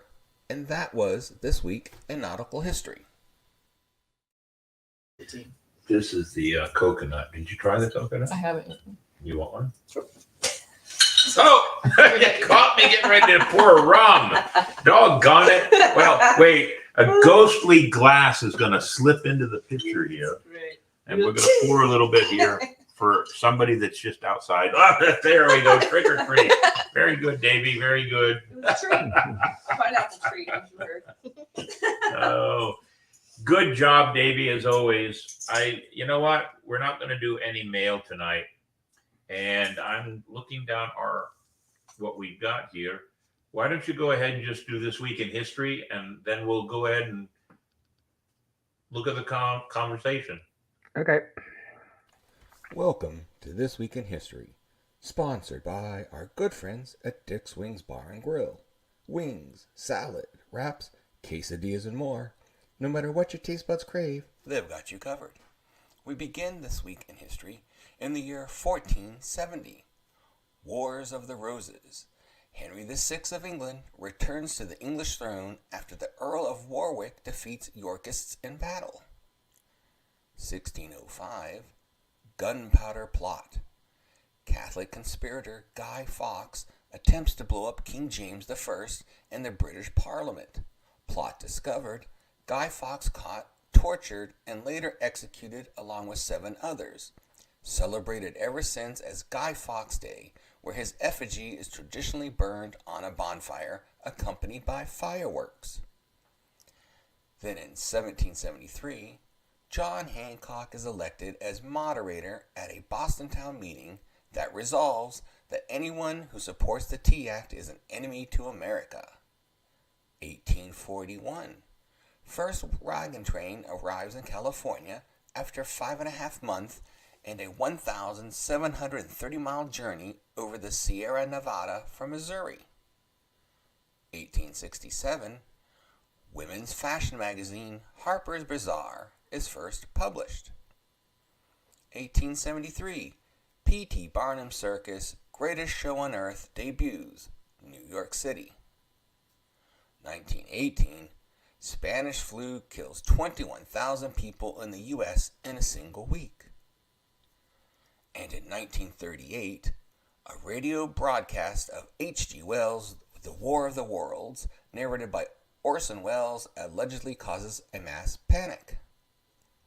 1940, One Night in the Tropics, first film for Abbott and Costello, premieres in Paterson, New Jersey. 1941, Mount Rushmore Monument is completed in South Dakota, designed by Gutzon Borgum. 1956, 1939 film The Wizard of Oz televised for the first time, hosted by Burt Lahr and 10-year-old Liza Minnelli as the finale of the Ford Star Jubilee series on CBS TV. 1956, The Nat King Cole Show debuts on NBC, the first variety program to be hosted by an African American. 1964, London's notorious Windmill Theatre closes after 32 years of re-vaudeville programs featuring vaudeville, comic, and new tableau Viviants. 1969, East Side race riot in Jacksonville, Florida.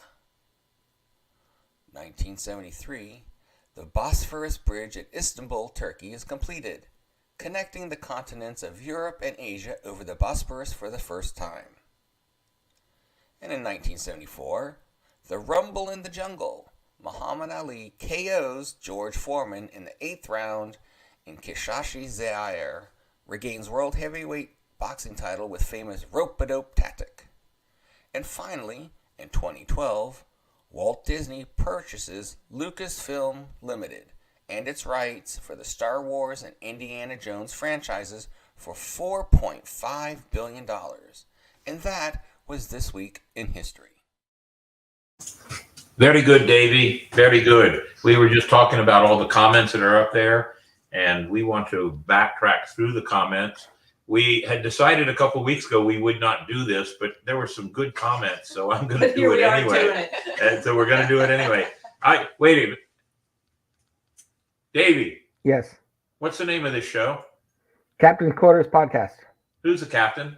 You are. I guess we can do whatever we want, right? All right. So we're going to go back through them. As I see one, then you can pop it on the screen. But I'm all the way back at the beginning. And Mandy had already welcomed Zachary. Looking forward to a fantastic spooky show tonight. I hope we met your expectations, Mr. Harker, up there in Michigan. Donna Bogus is there. And she says hello to everybody. There's Athena looking forward to tonight's show. You know what, Davey? Just go through them all, and we'll comment as you go through. And if they don't mean anything, just pass them by. All right. Athena had some problems this past weekend with our strobe lights in the Spooktacular. Migraine kicked her down, so she's good now. I'm glad she's doing well. So there's Morgan. Athena says hello. Hello. Hi. Good quote. You're right, Nightingale. It was a good quote. Very good. Great show. I do not know who Facebook users are, but we still welcome you aboard. So keep going. A handmade witch's costume. That was Athena's favorite outfit. Very good. We are planning to do, don't go any further than that one. We are planning to do a witches scene in next year's Spooktacular. I wore my witch hat. All right, so we'll have a bunch of witches come out. Go ahead.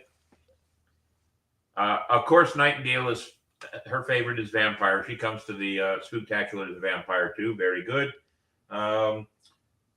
Zachary shared a picture to the podcast group messenger. We'll have to go back and look at it, unless you can find it quickly. But Will the Historian, that's my son. I always like to brag about him. He's up there in northern Alabama. Let's see. Athena Rivers, Morgan. What is your favorite ghost tour in St. Augustine? Well, there's a good one. Partial to my own. So before you don't go any further there, let's use that as a sounding board. I'm not going to ask you because we try not to be negative here. Yes. But there are some ghost tours that are better than others. Better than others. Yes. Yes. Yes. You know now the sheriff never really did ghost tours. No, he does sheriff. I mean, he tells ghosts. But he's a good storyteller. He's one of the people you would listen to say anything. Yes, right. But he's no longer doing it. He's stopped. Right. Stopped. Right. So, Tour St. Augustine, Diane. A ghostly encounter. Ancient City Tours. Yep. So that's my favorite, and usually when people ask me what's the best ghost tour to go on, I always send them over to the little office next to the school. Yep, that's us. I send them over there to Diane. That's us. Diane's tried to get me to work for her. As everyone has, I think. Yes. We'd be dumb not to. Of course we have. I have.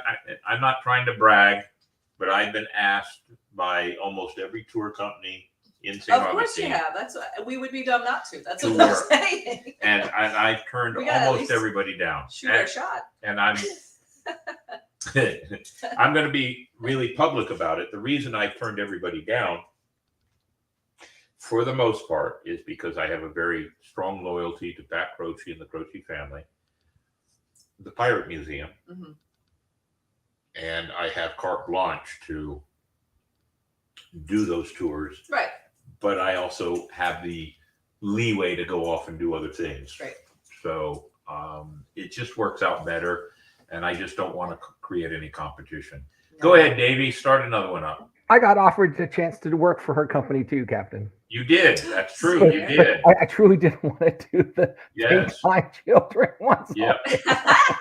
The kids' tours are actually the fun ones. Yep. Yeah.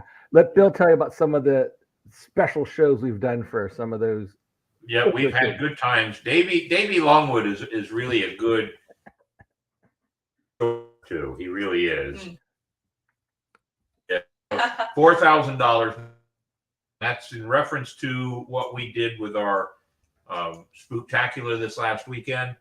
Over $4,000, but we're going to leave it at that. We're not going to brag about exact dollar numbers.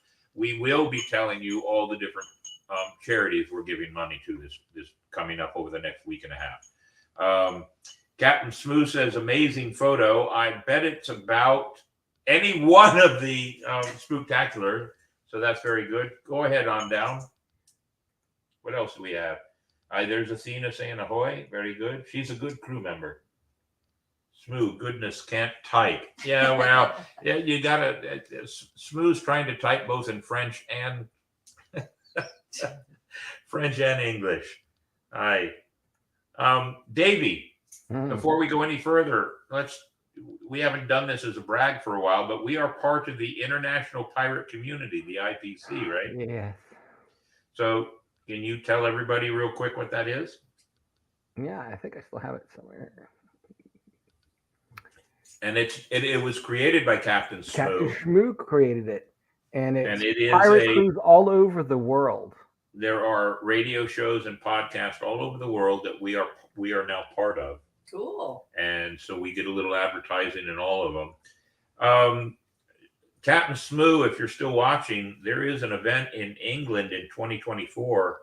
I really am interested in it. I don't know that I can come, but I really am interested in it because it would really be fun to go. It's so cool. And visit England and be part of the Pirate Brethrens over there.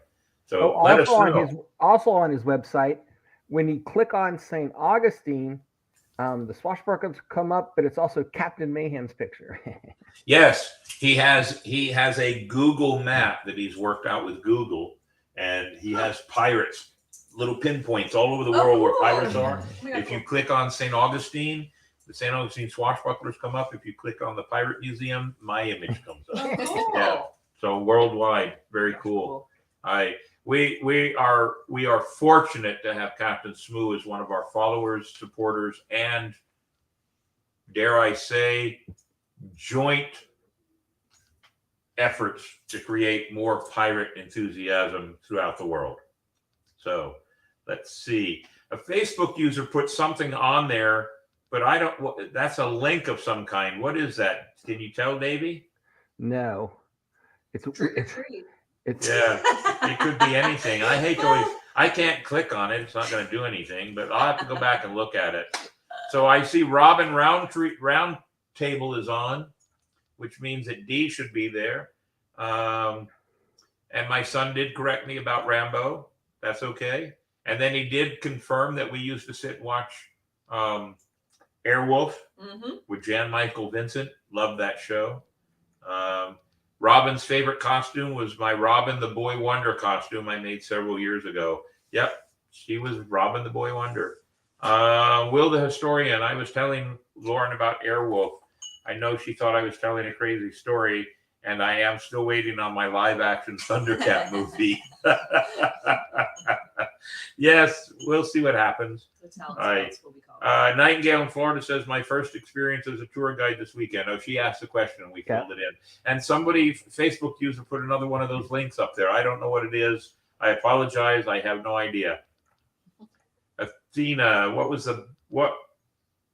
the best? You have people who aren't really interested in what's going on, no matter what was tried. Athena, I have. Yes. Okay, there you go.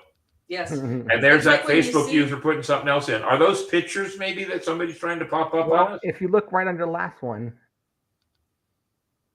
I think it was D. Oh, Pixie Pirate. Okay, all right. Because I'm the only one that calls her Pixie Pirate. So if he's saying that, that was D. Kara Creamer says she's seen a ghost and she spoke to me. I have proof it was her by the outfit she had on. I remember that story. Yep, very good. All Hallows Eve. The veil is the. I got hugged by something that was there when I was 16. That convinced me. Yeah. Yep. That would convince me. The veil is thinnest. All right. Will the Historian says, not gonna lie, sounds like the start of a bad joke. So I wake up next to a priest and two nuns. not wrong. He's not wrong. You're not wrong. And we all walked into a bar together. I send 3 pics. Oh, okay. All right. The Facebook's pics, a little that's what weird if were. they come in at. Good. Nightingale above that comment said she had a fight with her boyfriend and was crying, got hugged. I think it was that teenager. Oh, very good. Facebook user says they were there to save you. Also, like people in Korea, make you knew there is more that meets the eye. We are souls and spirits that occupy a flesh. Yeah, very good. You're right. I see Scarlett Deerheart is here. She's late, but she's here. We always appreciate Scarlett to be here. Thank you very much. I'm over trying to figure out why Mayhem looks different. It's because he's wearing a T-shirt and no hat. Threw That me is off. true. Yeah, you're absolutely right. I remember the first time I saw like you wearing shorts Yeah. years ago, and I was like, "My God, you have legs? What? No way!" Yeah, I have legs. Nightingale in Florida says, love our dads. Dad challenged me to push me to do my best. That's what dads are for. Yep. And I was my dad's little tomboy, and Same. you still are. Yep. My dad kept telling me, ladies don't climb trees. I kept climbing trees anyway. Good job, Nightingale. Let's see. It could be God putting those symbols there to make you think of that particular loved one. That's I believe that it is either that. It has to be one or the other, and it could be one or the other. It could be both. Right.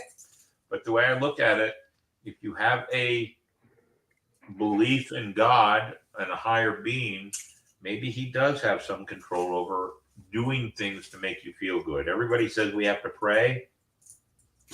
I believe that it's a two-way street of communication. Yeah.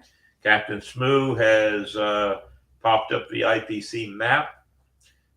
Dee has confirmed it's pictures on Facebook, and we're at the end of all our comments. Very good.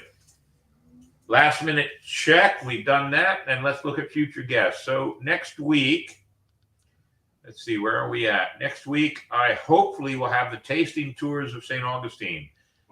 They have some great tours in St. Augustine, and they've hired me to do some stuff with them as the jolly old fat guy. Yes. We won't name any names. No names. November 13th, we're hoping to have Dick's Wings live podcast on our holiday party for charity.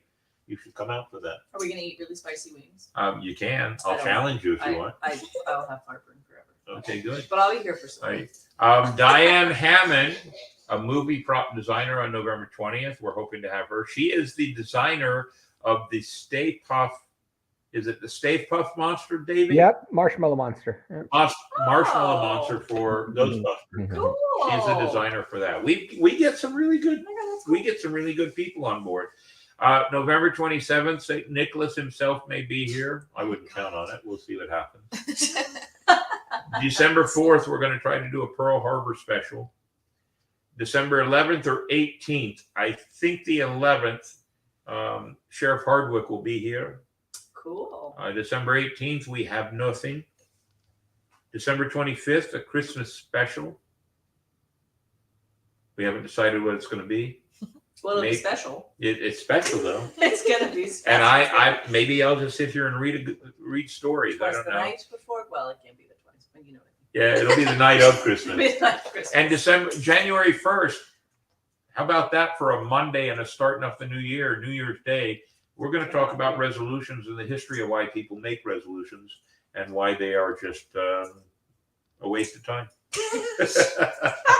All right, Davey, go ahead. What's next? Joke of the week and reveal. Let's reveal the joke of the week. Get your rum glass ready. Oh, okay. This is going to be good. Okay, it's time for the answer to the joke of the week. What did the pirate wear on Halloween? The answer is a pumpkin patch. Davey. Ah. Morgan's laughing. It hurts. It's fine. I thought it was great. Yeah, that's a good one. I like doing these relaxed shows where I don't have to dress up so much. There's Mason. Yeah, we're Show that Mason. again. Hey, show the one of me again. I like that one. I want to see it again. Yep. Yeah, Good for the booze. that's pretty much me. Yep. Very good. So we always like to thank everybody because we can't do these shows without the support and the love of our crew and our fans. And we have a lot of fans now. We're doing well. But it's always nice to thank everybody. So if you would, Mr. Davey. Yeah, we're going to change that up. I'm going to make sure that you do a section, Mandy does a section, and Mason, I'm going to change it. So I don't have to keep doing thank you. Absolutely. The Captain's Quarters podcast is indeed a ship sailing the seas of the world, always in search of history, knowledge, and adventure. It takes a crew to run a ship, so we take this opportunity to thank those who help keep this ship afloat. Our sponsors: St. Augustine Pirate and Treasure Museum, Dick's Wings Bar and Grill, Ancient City Sirens, Spyglass Travel, Marco's Pizza, Florida Water Tours, Riker Reenactors, Paper and Strings, and Shiver Me Pictures. Supporting cast and crew: Captain William Mayhem, Navigator Davey Longwood, Gunner Hellfire Henley, Cartographer Mandy Joe, Juan Cam, and of course the Powder Monkey. Helping others gives a crew purpose. Inc. Investing in kids. St. Johns County Fire Cadets. Says St. Augustine Youth Services. And the Humane Society. The 4 major charities report, but always room for more. You too can be part of the crew and support the show in many ways. Go to Patreon. Support us with a small monthly contribution as a Powder Monkey or First Mate memberships. Go to YouTube. Hit the like and follow buttons to join our ranks and support the show. Or a single contribution which helps with other expenses of the show. Thank you. It does take a crew. Ladies and gentlemen, we always want you to support us, whatever you can do, because it costs money to do this show. But with fine sponsors like we have already, we don't have to pay for the show anymore. It's all taken care of. My next goal is to take care of new cameras, new sound, and I'm going to have to do something for Davey. I'm not sure yet. We'll probably buy him a Matchbox car so he gets a car out. Right.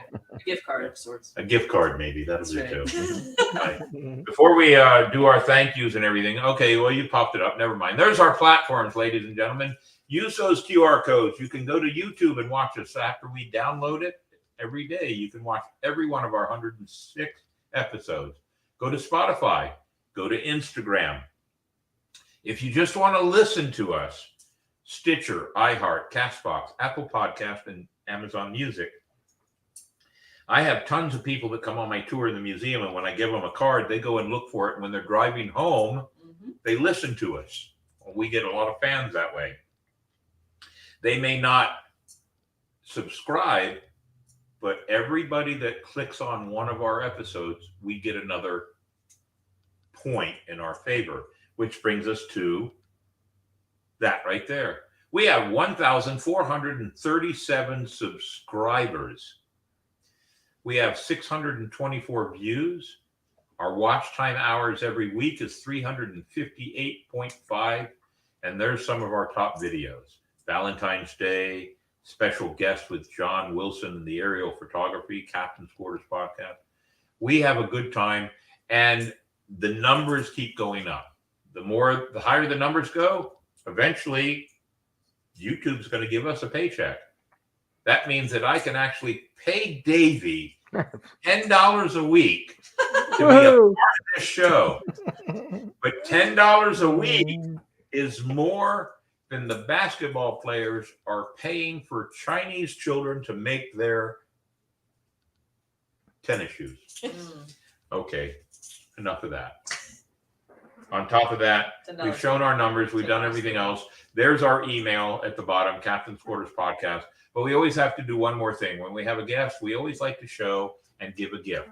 I have a gift right here for our guest. A gift. Wow. It is we give this to all. The only ones that have these are the ones that have been a part of our show. It is a poker chip. I'll put it up here. You can see our logo on it. Our sign-off code is on the back. You can't see it, but you'll hear it in just a minute. It is a black poker chip. If you're in Vegas, black is $100. Wow. It's thank not worth you. $100 though. This is worth more than $100. Aye. But you get that one as a guest to be on our show. Thank you so much. And ladies and gentlemen, we've come to another ending of a show, and it is almost a 2-hour show. Mandy, you think there's some clips out of this one? I think I can get some as long as Good. I can get the stuff to download quickly. Yeah, it's all right. It's been a great show. We can't do it without you. Davey, Mandy, how do we sign off? Part of the podcast. Part of the crew. Always, can't do it without you. We love our fans. It's always part for you. Watch us next Monday night. We'll see you all later on. Aye.